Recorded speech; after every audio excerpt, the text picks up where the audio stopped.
राजकारणात दर मिनिटाला काहीतरी नवं घडतंय. बातमी कुणीही दे, पण खरी अपडेट मिळते फक्त राजकीय लाईव्हवर. सोलापूरमध्ये मोठा दुर्घटना पाहायला मिळाला. चक्क ईव्हीएम मशीनच धाब्यावर आणलं. काल झालेल्या जिल्हा परिषदेमध्ये सोलापूरमध्ये ईव्हीएम मशीन धाब्यावर आढळल्या. आता ते प्रवासात होते की जाणून बुजून तिथं मशीन गेल्या, हा चौकशीचा भाग आहे. परंतु याची दखल निश्चितपणे निवडणूक आयोगाने घेतली असेल. म्हणून आता नेमका प्रकार काय आहे हे त्या अधिकाऱ्यांनी स्पष्टीकरण दिल्यानंतर लक्षात येईल.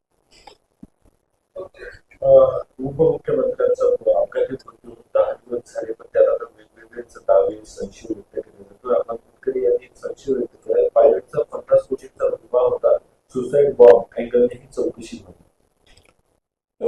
अजितदादाच्या मृत्यूनंतर जे काही दावे प्रतिदावे होत आहेत, काही आरोप होत आहेत, खरं तर याची चौकशी चालू आहे.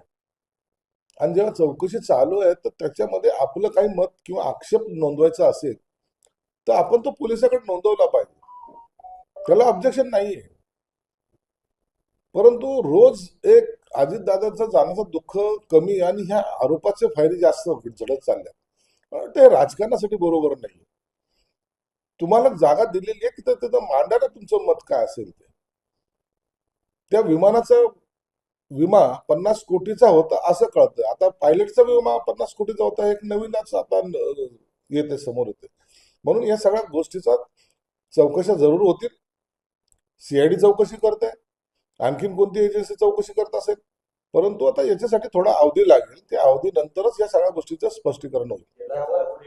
सोशल मीडियावर आणि गावखेड्याच्या पारावरच्या त्या गप्पा जर बघितल्या तर त्याच्यामध्ये अजित पवार जिवंत आहे, ते 10 तारखेला परत येतील असं म्हणजे सोशल मीडियावर खूप मोठ्या प्रमाणात या सगळ्या गोष्टीचं आपल्याला पाहायला मिळत. हे बघा, सोशल मीडियावर नेमकं आता कधी काय येईल ना याचा काही भरोसा राहिलेला नाही.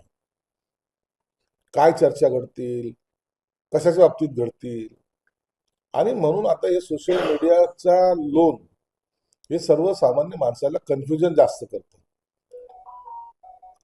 याचा सगळा खुलासा झालेला आहे.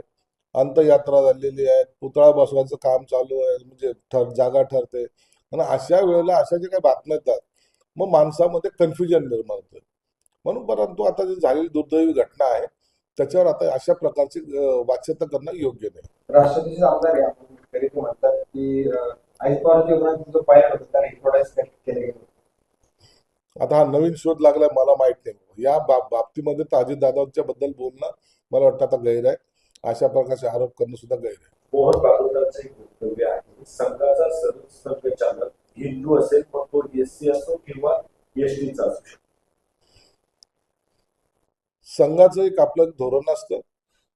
संघाचे निर्णय ते स्वतः घेत असतात आणि म्हणून त्यांच्या कार्यकारिणीमध्ये काय घडेल, कुणाला करायचं हा त्यांचा प्रश्न आहे. परंतु एवढं मात्र निश्चित आहे की ह्या संघाच्या कार्यकारिणीमध्ये इतरांचा हस्तक्षेप नसतो. संघ हे स्वतंत्र निर्णय घेत असतो. राजकीय घडामोडींचा सर्वात वेगवान अपडेट फक्त इथेच राजकीय लाईव्हवर. आमच्या YouTube चॅनलला लाईक, शेअर, सबस्क्राईब करा आणि रहा राजकारणाच्या रणभूमीवरील थेट नजरेत.